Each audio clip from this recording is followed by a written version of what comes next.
صحیح مسلم حدیث نمبر 293 حضرت ابو ہریرہ رضی اللہ تعالیٰ عنہ سے مروی ہے کہ رسول اکرم صلی اللہ علیہ وسلم نے فرمایا، اللہ تعالیٰ نے ہر نبی کو اس قدر نشانیاں عطا فرمائیں کہ ان پر کوئی شخص ایمان لا سکے، اور مجھ پر کتاب وحی کی گئی وہ بھی نشانی اور معجزہ ہے، اور مجھے امید ہے کہ قیامت کے دن میرے پیچھے آنے والے زیادہ ہوں گے۔ صحیح مسلم حدیث نمبر 294 حضرت ابو ہریرہ رضی اللہ تعالیٰ عنہ سے مروی ہے، وہ نبی اکرم صلی اللہ علیہ وسلم سے روایت کرتے ہیں، آپ صلی اللہ علیہ وسلم نے فرمایا، اس ذات کی قسم جس کے قبضہ قدرت میں محمد صلی اللہ علیہ وسلم کی جان ہے،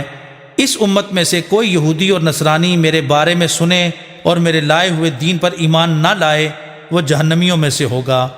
صحیح مسلم حدیث نمبر 295 حضرت صالح بن صالح حمدانی حضرت شعبی سے روایت کرتے ہیں، وہ فرماتے ہیں، میں نے ایک خراسانی کو دیکھا کہ اس نے حضرت شعبی سے سوال کرتے ہوئے کہا، اے ابو عمر، ہماری طرف سے یعنی خراسان کی کچھ لوگ کہتے ہیں کہ جب کوئی شخص اپنی لونڈی کو آزاد کر کے اسے شادی کر لے تو وہ ایسا ہی ہے جیسے کوئی شخص اپنی قربانی کے جانور پر سواری کرے۔ حضرت شعبی نے فرمایا، مجھ سے ابو بردہ بن ابی موسیٰ نے بھی بیان فرمایا، وہ اپنے والد سے روایت کرتے ہیں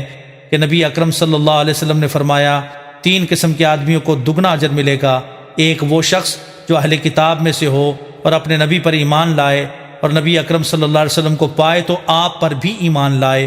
آپ کی پیروی کرے اور آپ کی تصدیق بھی کرے، اس کے لیے دگنا اجر ہے۔ اور دوسرا شخص وہ غلام ہے جو کسی کی ملک میں ہو اور وہ اللہ تعالیٰ کا حق بھی ادا کرے اور اپنے آقا کا حق بھی ادا کرے تو اس کے لیے دگنا اجر ہے۔ اور تیسرا وہ شخص ہے جس کی لونڈی ہو اور وہ اسے اچھی غذا دے، پھر اس کی اچھی طرح تربیت کرے، پھر اس کو آزاد کر کے اسے نکاح کرے تو اس کے لیے بھی دگنا اجر ہے۔ اس کے بعد حضرت شعبی نے اس خراسانی سے فرمایا، یہ حدیث کسی عوض کے بغیر لے جاؤ، ورنہ ایک شخص اس حدیث کے لیے مدینہ طیبہ کا سفر کرتا تھا۔